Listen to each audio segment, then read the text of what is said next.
Thanks everybody for joining us today. Today's presenter is Alex Hernandez. You've all heard from him before. He spoke a couple months ago, kind of as a preliminary to this on the same topic. But Alex is a senior software engineer in Guadalajara. He is into parallel programming, functional programming, math, and evolutionary computation. So before I hand it over to him, I'd like to, I say this every week, just encourage you guys, if you're interested in presenting, to reach out to Norma or me, and we will help get it arranged. And then also, if you have any questions during the presentation, Alex is going to be pausing every now and then to ask. If you've got questions at that point, you can unmute yourself and just ask live, or you can drop your questions into the chat and he will take a look at those either during those pauses or at the end of the presentation. So take it away, Alex. It's all you. All right. Thank you, Terry. And thanks everyone for joining. So yeah, as Terry mentioned, this is like a continuation of the previous talk that I gave, which was about concepts in functional programming, but this time I wanted to talk about some patterns. So the patterns, just things that, solutions that exist for problems that we face over and over, similar to the ones that we have in object-oriented programming, like decorator, factory, and so on. But I wanted to talk about what exists in functional programming. So who am I? Why do I decide to give these talks? So this is me. Actually, my full name is Alejandro Hernandez. I'm an engineer in GDL, as Terry mentioned. I'm a functional programming enthusiast. That's why I decided to give these talks. I've been doing functional programming since 4 years ago, more or less. I started doing Scala, then I did some functional JavaScript and Kotlin. Then I learned by myself some Haskell, although I have not had the chance to apply it in real projects. But all of these nice things that I think have helped me become a better engineer, I want to share. All right, so I wanted to give a brief recap of the previous talks since it's been some months since I talked about them. So let's start. The previous talk was about functional programming, and functional programming is just a paradigm, philosophy, a programming style also for in those languages that do not have the full functional. It's a programming style, and it revolves around mathematical functions. So we have so we take advantage of these properties, right? And what is a mathematical function? It's a very simple thing. It's just a mapping from something into something else. It's just a railway that takes in something, an argument, and produces something else. A function that takes in an apple, produces a banana, is a function. What were the properties that functional programming had that made functional programming what it is? So we have functions that have to follow some rules. One of the most important is that given the same input, I should produce the same output. It doesn't matter how many times I call it, if it's the first time, if it's the nth time, it should produce always the same outputs. And they do so by being pure, by working only with the parameters they receive. They don't have side effects. They don't change the outside world, the parameters they received, or anything else. Another important property that we talked about was that functions are first-class citizens or first-class objects in functional programming languages. It means that I can declare a variable, I can pass it around as argument, I can receive it, I can transform it. Oh, hello? All right, so I was talking about first-class citizens, and they do not have to live inside a class or an object. They are things by themselves in functional programming languages. We also talk about everything is an expression in functional programming languages, meaning that everything reduces to a value compared to statements like a print line or a for loop. These things are not really an expression because they do not reduce to a value, and they work through side effects. So they go contrary to the functional programming properties. And finally, we mentioned that all values in functional programming are immutable. Just for the sake of correctness, if you have to change something, it has become something else, and you should name it with a different variable. So we saw that there were some benefits of it. If you start thinking functionally, you're able to split the logic into core concepts, and these functions become cacheable and parallelizable by themselves. They were unit testables, easier to combine through composition, easier to maintain since you're able to troubleshoot, and in general, more robust code. Do you have any question about principles? Any comments? Not, let's continue. So let's talk about patterns in functional programming. And actually, the only patterns that we have, or most of the patterns that we have, are reduced to functions. We are working with functions, so functions are inherently patterns. The properties that we saw are patterns by themselves, as we will see in the following slides. So the purity of the functions allow us to have composition. There are some other properties that we did not see in the previous talk, which is partial application and currying of functions. And there's also some fancy sounding stuff that mathematicians gave to these things, like functors, which are actually just mappable functions. Monoids, which are things that you can aggregate, or monads that, in simple terms, some things function calls that you can chain. All right, let's start with the first pattern. This is going to be hands-on code. So the first pattern is composition, or creating new functions from previously existing ones. And basically what you have, the problem that you have is that you have two functions. You have the function 1, which takes in an apple, produces a banana. You have a function 2 that takes in a banana and produces a cherry.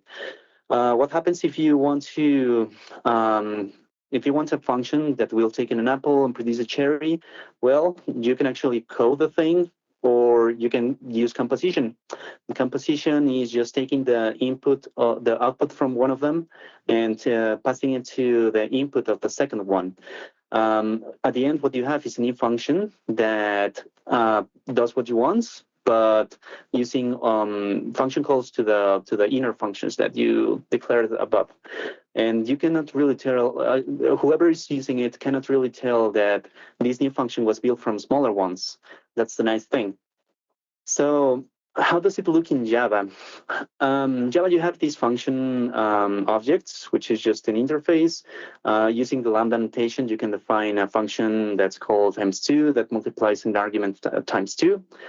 Declaring the generics here is just the input parameter and the output parameter.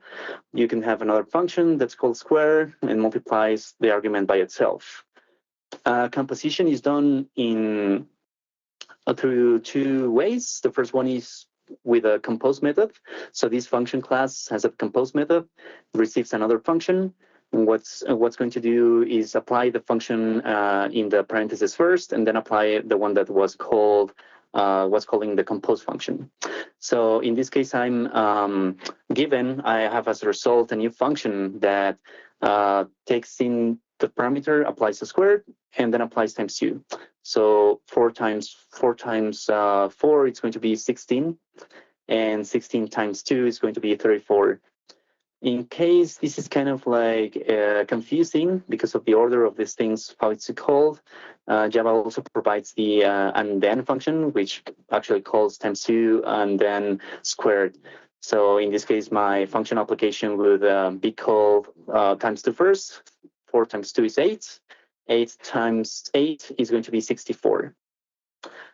Any questions so far about the notation? Have you seen this before? Pretty simple, right? Awesome. No questions. So this could actually be a toy example, but let's look at something better, something that you might use kind of like in real life. Let's say that we have functions defined like this with lambda notation once again. And we have a function that takes in 2 parameters, the first one being a string, the second one being a list of articles. Let's say that we have an article object defined somewhere, and it will produce a list of articles. That's the first generic. So it's going to apply a filter by author. From the 2 parameters that I receive, let's say that I have the name of the author, the articles of a library. I create the stream, I apply some filter. I decide that my filter is going to be that the author of the article has to match the name of the author, and I'm collecting that thing into a list. Very similar logic for another function called by tag. Imagining that the articles have a tag property or a tags property, and I'm filtering these articles that I receive as parameter by using the tag that I want to filter by.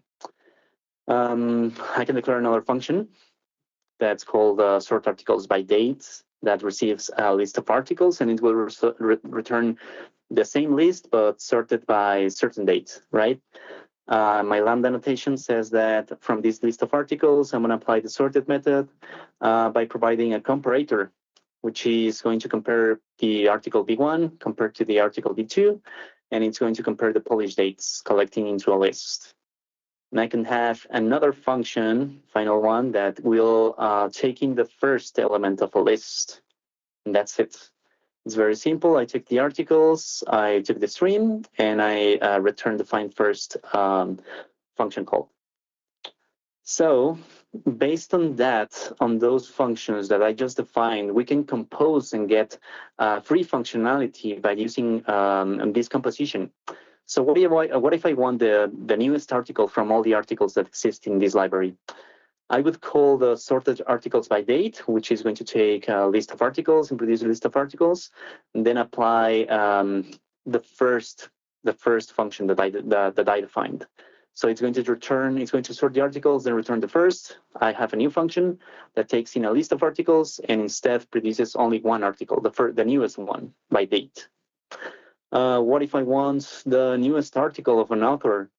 I can apply by author first. So I'm going to filter all the articles that I receive by author, and then apply the newest one, the function that I just defined here in the previous line.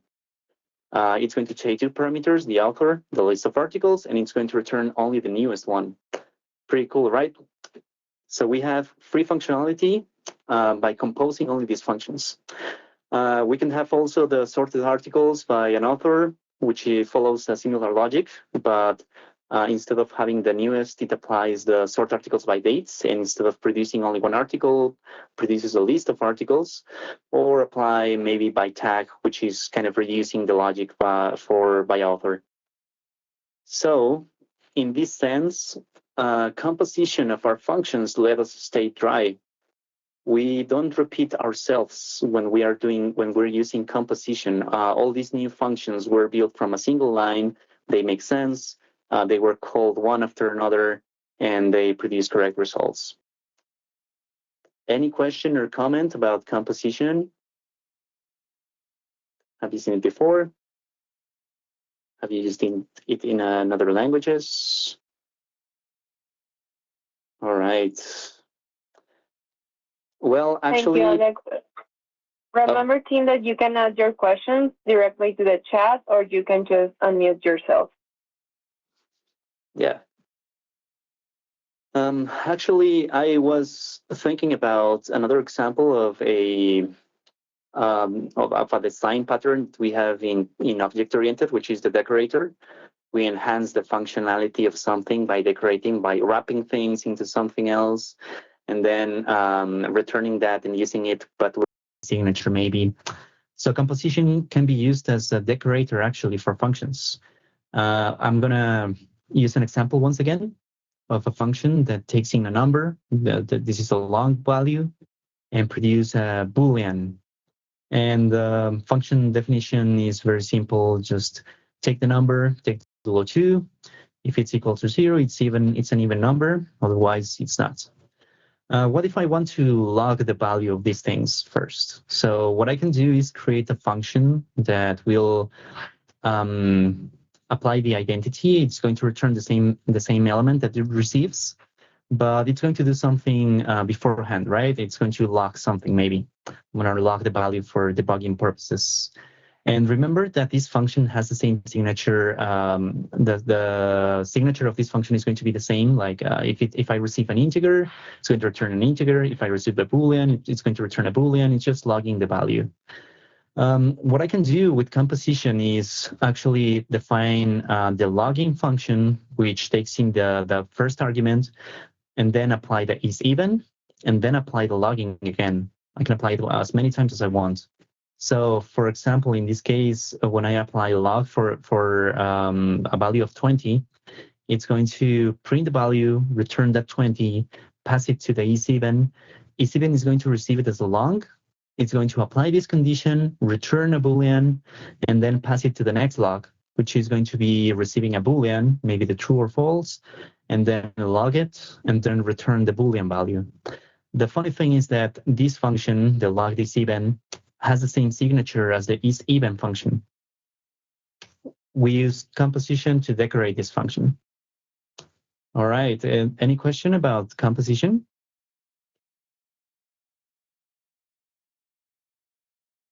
If not, we'll continue. All right, I wanted to talk about the next pattern, which is partial application, or fixing parameters in our functions, reducing the cardinality of our function calls, of our functions, reducing the number of parameters. So let's imagine once again an example. I have a function that receives in 2 parameters. It's something that will find something in the database. We'll take in a connection to the database that's initialized somewhere. It will have an ID, which is a string, and it will return an optional value of the class that we have been using, which is the article. The definition of the function is just that I take in these 2 parameters, the connection and the ID, and I have to decide what to do next, right? Use the connection to find the ID, return that optional value of the class that I want to find. I can declare another function that will save in database. It will take in a connection, the article that I want to save, and it will return the article that was saved. So calling these things would be pretty simple, but there's something wrong here. So finding database is being passed the database connection that was defined somewhere, and the ID that I want to find.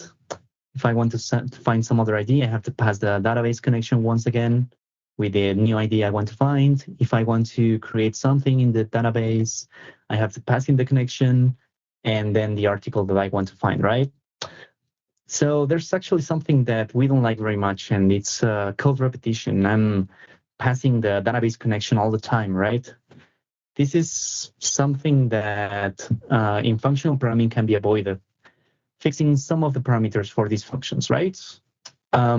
So by calling this partial function that I will show you the definition next, I can pass in the function, the object that I want to modify. This is passing the find in database, the thing that was a by function, takes in 2 parameters, and the parameter that I want to fix. So in this case, my parameter that I wanted to fix is the database connection. It's the first parameter of the function, and I don't want to be passing around all the time. In this case, from being a by function and receiving 2 parameters, I have a function that receives only 1 parameter. So the database connection was fixed into this new function. It will use the database connection with closures all the time. And I don't have to pass it around. Once again, I can apply the same thing for the creating database by passing the database connection. And instead of being a by function, I get as a result a function. How would I call them? I would just pass the IDs in this example and not the database connection once again. I would pass the ID and it will use the same database connection that I just fixed in the other function call. It's pretty cool, right? So this actually accounts for something that we already know. It's kind of like dependency injection, right? There's a dependency in my function right behind. The dependency is database connection, and I can declare it to be whatever I want. But if I inject it with a partial application, I am saving some work. All right, any question? So actually, Java does not provide very good functionality for these function objects. It only provides a function, a by function, which takes in 2 parameters. Function takes only 1, but there is no 3 function or 4 function parameter or 5 function. That's a limitation that we currently have in Java. And if you want to do partial application, there's no shorthand for doing it. You have to declare a function like this, which is very scary looking, but in reality, it's kind of simple. What you say is that you take a by function and return a function, and you're applying the parameter which is called x. Actually, in functional programming languages that have very good support for these concepts, there's no need for declare that function, and you actually have tree function for 4 parameters, and so on. Since I have my most experience in Scala, I wanted to give this an example. Doing partial application just means that you have to declare the parameters like this, like in parameter, in parentheses, each one of them, and then fix the parameter that you want to partially apply, which is the connection, and leave the other parameters free, which is what you achieve using the underscore. All right, and then you would call this function the find database fixed by calling the ID without passing the connection over and over again. If you were to call it with another connection or pass it all the time, you would have to call find db fixed, pass the database connection, and pass the ID that you want to find. Awesome. Any question? I'm not sure if you already explained, Alex, but how does currying compare against partial application? Right, nice question. So currying is something that you hear all the time in functional programming, and that's basically, by taking a look at the definition, is just decomposing a function into several one-parameter functions. So if you have n parameters, you have a function that fixes, so to say, the first one, and returns one that has cardinality of 1 less, then apply the second parameter, and so on, and so on, and so on. You have one-parameter functions, which is a very nice thing. And in partial application, you get in return one function which has less cardinality. You have a new function, but with less parameters. Nice. All right, so let's go to the next pattern. Many people actually know this, but maybe they don't know that functional programming is the thing that makes this available to all of us.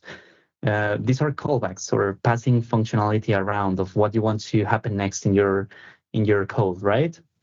I'm gonna go through an example once again. I have a divide function. I'm going to use a Scala in this example. Sorry for doing that, but it's simpler.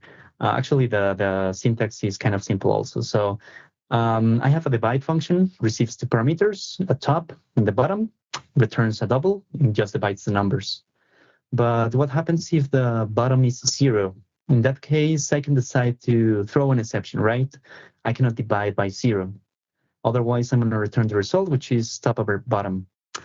So what happens if I don't want to throw an exception? I want to do something else. What I can do is passing 2 functions, the if 0. If 0, if the bottom is 0, I want to do something else, maybe throw an exception, maybe print line, maybe do something. And if it's a success, I want to apply something else. It will receive a double. This is the syntax for a function that receives a double and returns another double. And it will receive my 2 regular parameters, the top and the bottom.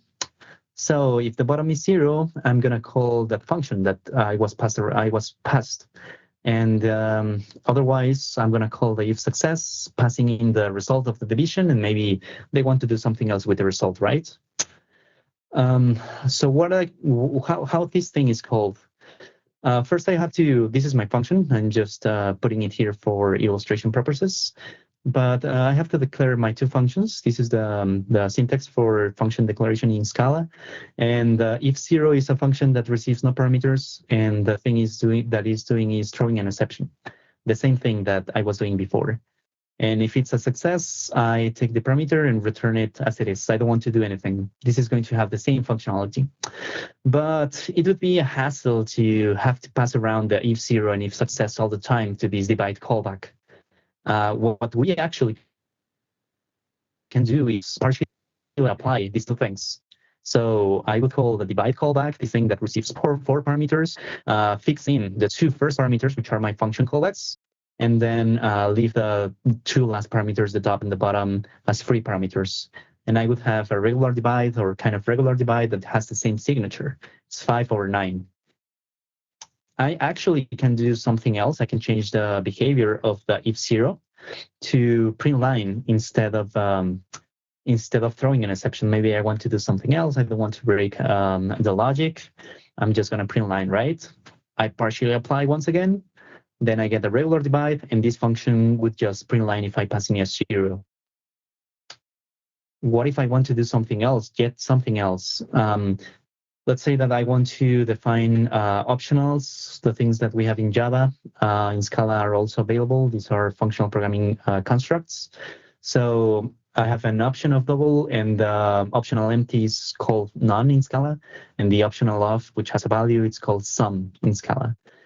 This function, this divide callback with the regular divide, would not return an exception, print line. It would return a none, and the if success, would return the result, but wrapped into something else, into an optional. And the function call to this new function could have the same signature, just passing in two doubles and return an optional of double. Any question, any comment about callbacks? I know these things have been around in JavaScript and some other languages for a long time, but it's nice to know that the first-class citizens being able to pass functions around is provided by functional programming. All right. So let's go to the next pattern, which is chaining function calls or callbacks. And using examples once again. So let's think about the function that we have. It receives in an object. This is something that we all did. I'm pretty sure I did at least. So I have a function that's called do something, and I apply it. I pass it with my parameter, my object. So I receive a result, which is an object also. I compare if it's null. I return the null value right away. If it's not null, I'm going to apply a do something else function, passing this as result. I receive another thing. If that thing is null, I'm going to return null right away. If it's not null, I'm going to apply yet another function, do something else, and then I'm going to return that as result.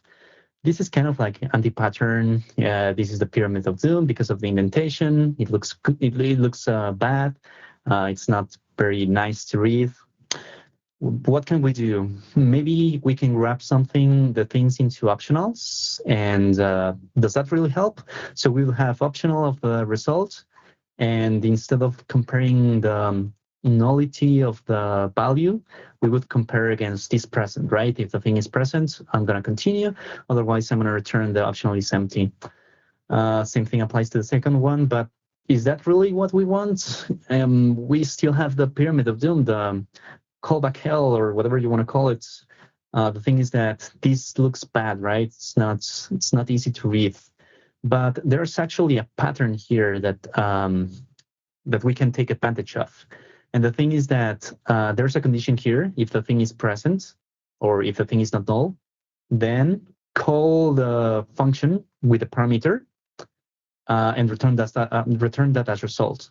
Otherwise, return empty. That is repeated over and over in this code. If the thing is present, apply something. Otherwise, return empty or return null. If the thing is present, apply the function, return that as result. Otherwise, return empty. So we can define a new function that's called ifSumDo that takes in the action that we want to apply to inside if the thing is valid, and the parameter, which I unfortunately called stuff here. And the pattern was, if the thing is present, if the thing is valid, or if the thing is not null, then I'm gonna call the function, it's called action, with a parameter that I received. Otherwise, I'm gonna return an empty value or a null value. It could be applied with null also. By calling this function, actually, I can reduce the indentation, and I can increase the clarity of my function, my original function. I apply the first one, and then I call my ifSumDo. I pass in my function that I want to be applied next with a parameter as the result of the previous one. I get as result an optional of this object, and then I apply the ifSumDo once again with do something else, and pass in the result of the previous one. This actually has a shorthand that you may have seen before, which is wrapping things into the optional class, and then doing map by passing in functionality. This is shorthand for what you have seen before. So what it's receiving is a function that takes in the result. If it's not null, it's going to apply the function. Otherwise, it's going to return empty. The next one is going to receive the result from the previous one. If it's present, it's going to apply the function. Otherwise, it's going to return empty. If any of these functions have an empty result, it's going to short circuits, and it's going to return an empty object right away. Any question? No, demystifying the thing of optional and mapping. Well, turns out that there are some other generic types in functional programming languages that follow the same logic. Like, for example, the try-catch. This is an example in Scala. You grab something into this try, which behaves like the optional. And then if the thing is a success, it means that it doesn't throw an exception. You can continue and apply the next function. If the next function can be applied and doesn't throw an exception, apply the next one. Apply the next one and apply the next one. If by some reason any of these ones throw an exception, it's going to return, in this case, a failure. There's an object called failure in Scala. In my sample function calls here, if I pass in a 5, it's going to apply 5, then 5 times 5 plus 1, it's going to be 6. That result is going to be passed to the next function, which is 6 times 6, 36. 36 is going to be passed to the next function. 36 over 5, it's going to be 7 because it's an int. Then the last one is going to be 7 times 5, which is 35. It's going to return the result as a success. But if I pass in a 0, although I receive the first one and it goes by, the next one returns 1. 0 plus 1 is 1. The 1 times 6 is 6, and the 6 over 0, which was my original value, is going to throw an exception. Instead of continuing with the new one, it's going to return a failure right away. This encapsulated the logic for try, catch, try, catch, try, catch. It's pretty useful. There's actually some other generics that can take advantage of this pattern. For example, the future thing that we have in Scala, which is for asynchronous computation. You remember that there is some things like on success, when ready, or whatever you call it. In Scala, you also have it. And you say that when the future of this computation, asynchronous computation of my value is ready, apply the next function. When the function that I passed around is ready, apply the next one and return that as results. I think they are called promises nowadays in JavaScript. This is more or less the same pattern that they follow. And this avoids the callback hell that you have all the time. On ready, apply this. On ready, apply the next thing. On ready. Any question? Any comments? Ooh. Awesome. So let's look at the last pattern that I wanted to talk about, which is aggregation. So how to make aggregation easier in life. So let's take a look at examples once again. So let's take a look at this example, which is the summation of values received in a list of numbers, so a list of integers. I have a initial value, which is 0. Then I iterate over the values. I say that the initial value is going to accumulate all the values that I have in my list, right? It's pretty simple. I return that as results, and I have my summation. I can have another example of multiplication. I receive in a list of numbers once again. I start with an initial value, which is a 1. I apply my operation, which is multiplication, and then I multiply all the values, and I have as a result all the numbers multiplied by each other. I have the same pattern for string concatenation. I receive in a list of strings. I start with the empty string. I concatenate the values by appending the left part with the initial value, with the next value, and I get as a result the concatenated list of values. This actually applies also for list concatenation as well. So the thing is that there's a pattern here, and the pattern is that we have two elements that, when combined, produce an element of the same type. So two integers, when summed, produce another integer. We saw that two strings, when concatenated, produced another string, and so on.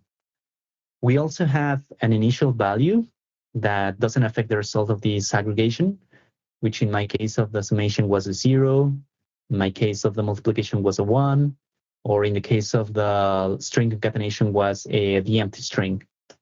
And finally, the order of the combination of these elements do not really matter that much. It's not very true for the string concatenation, but for the others it is. And these rules have fancy names in mathematics, and this is called a monoid in mathematics as well. And it has nice properties, which are used actually by the reduce function that you may have seen in functional functional programming, like default, and you have aggregation like for free once you define a data type to be a monoid. In this case, my numbers were a monoid, and the operation that I defined, which is the summation, well, actually three things: the summation, the integer, and the 0 made up for a monoid. The multiplication, the integer, and the 1 made up for a monoid. And once I have that, I have the reduce and fold right away for aggregating my values. Since the order of the aggregation of the values do not affect the result, they can be split and they can be parallelized. So let's say that in my example here, I have these 4 and 5. I have those in one machine, and the 3 and 9 in some other machine. Let's imagine that they are big lists. They are aggregated using this logic. So they are summed, the 4 times 4 and 0, and the result of that, I sum to a 5. I get the result as 9. And then in the other machine, I have the 0 times 3, which is a 3. And the 3 plus 9 is going to be a 12. So I can apply this once again and sum the 0 plus the result, which was a 9, and the result of the other one, which was a 12. So it yields a 21. This is actually a core principle that Hadoop MapReduce uses. Actually, that's where the reduce part comes from. So this is actually not something that you have to be scared about, and I actually used it in the CRM that I was working on. So this is a very simple example where I wanted to just create a new query from a corporate account number. The query was that the corporate account number has to be some number, and I have some other filters by fields, and I made this query to be a monoid. So my identity query was the base query of the corporate account number. That's like the first thing that has to exist. And the other thing is that my aggregation of these queries has to be by applying the AND operator. For some reason, that was one of the rules in the CRM. So what I did is just mapping the filter comparison, which was an auxiliary class, into a query, apply the AND operator over all of them, and then apply the identity, which is my base case or my identity value, my value that doesn't affect the results. If I don't have anything, I just turn the result, but I got free functionality. So that makes up for most of the patterns that I wanted to talk about. So we saw that composition lets us reuse the functions to generate new ones. It allows us to decorate functions. We also saw a little bit of partial application as dependency injection, but we also saw how it looks. We saw how callbacks work. We also saw how chaining callbacks would work, or the optional thing, the mapping of the functions. This actually is what we call functors in functional programming languages. And finally, we saw that aggregation through monoids is made easy and parallelizable. Something that I wanted to mention is that although these patterns are are here. They are not the only ones. There exist more. Maybe we can talk more in detail about some of them if you're interested. Any question? Hey, Alejandro. Yes. This is Antonio. Yeah. Do you recommend any good book or any source to study these patterns? Because Yes. yeah, because I think So, you're pretty good in this subject, but some of us we are new on this oh, paradigm. So yeah, it will be good if you can recommend good sources to study.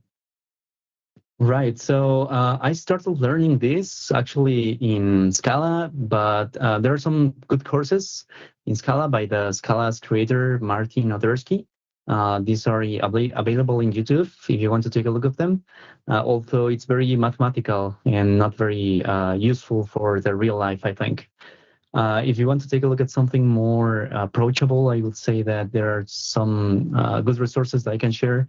The Scala by example. I also read, I mean, these functors, monoids, monads and stuff, they are very nicely explained in the Learn You a Good Haskell, but they are using Haskell for this, so might not be a good idea if you're not going to use Haskell in the near future.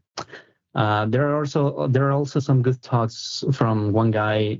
They do F#, which is also a functional programming language. There's a guy that has very good resources and that illustrates most of these things with simple terms. I would recommend, and I would totally share those with you. Okay, cool. Thank you. Any more questions? Yeah. Hi, Alex. Hello. Well, is there a way we can like combine or play with object-oriented design patterns with those that you have talked? I mean this because in object-oriented programming we have a lot of design patterns. Do we have like a all catalog of design patterns for functional programming? Yeah, so the thing is that these patterns and functional programming and object-oriented programming, they are not against each other. So you can use it as you want. You can combine them, and that's actually the best thing that you can do. I've been playing with functions inside my classes, and for example, partial application, I use it all the time when we are, for example, creating a REST client where we have to, I don't know, pass the host in the port. I fix it instead of creating an object all the time and passing these things over and over. I just fix the parameters and have an function that will call whatever endpoint I have. So these patterns, as you see, they are not set in stone, and there's actually not a book for functional design patterns. This is because there are sometimes where people just find any use to the properties that functions have. You will not see like the Gang of Four book about design patterns in object-oriented because these things have been around and people change it, people use it. They are not like a standard library. They are things that inherently become part of the language. So in summary, you can combine them all the time. There's no limitations. There's no book. Okay, thanks. Yeah. Any more questions? Well, I do have another one. Sorry. Well, Yeah. maybe I know the question because you're, as you mentioned, functional enthusiastic. But for those that we aren't those. What do you suggest to start thinking functionally? I mean, sometimes declarative programming is like more explicit for some of us. So Right. where should be a good starting point to start thinking functional? So I think my starting point would be to first of all try to make your functions pure. Like, do not change anything from the outside world. The second thing is that try to get rid of the for loops and the while loops and all the loops that you have. try to use what is available. And once you have that, and once you start thinking like that, the functional thinking comes for free. I think it comes naturally. Then you start realizing that, hey, I can reuse this function, or I can compose this other function, or I can use this function in the map, or I can do aggregation with my function. So it sounds simple sometimes to have functions only use the parameters, but it actually can get more complex as time goes by. So the advice would be to make your functions pure, and the rest will follow. Gotcha. Thanks. Yeah. Any more questions? Any more comments? So we only scratched the surface of the functional, of the mathematical sounding terms, the functors, applicatives. Some of them, to be honest, do not have a very nice application. Some others are for free, and there's no point for us to review how they work. Just we have to make sure that what examples or what use cases they can solve. But this may be a good topic for another talk. The only bad thing is that the language that we use, mostly the Java, does not provide many good constructs, although there are libraries like Vavr. And yeah, so I don't know what's the standpoint of Nextiva regarding that library. I think it's allowed. So if you want to take a look at these nice things, Vavr, let me write that down in the, it's called Vavr. They were actually inspired by Scala. So they were Scala developers that had to go back to Java, and they more or less did the same thing, the same functionality that Scala has in Java. All right, perfect. I think we were left with 10 minutes. Yeah, everybody's getting about 10 minutes back. So that was awesome. Thank you so much. That was a great presentation. And thanks for everybody who joined. We'll be sharing this recording and the blog post tomorrow. So if you want to rewatch it or share it with somebody that wasn't able to attend, please do so. But thanks for attending, everyone. Have a good evening.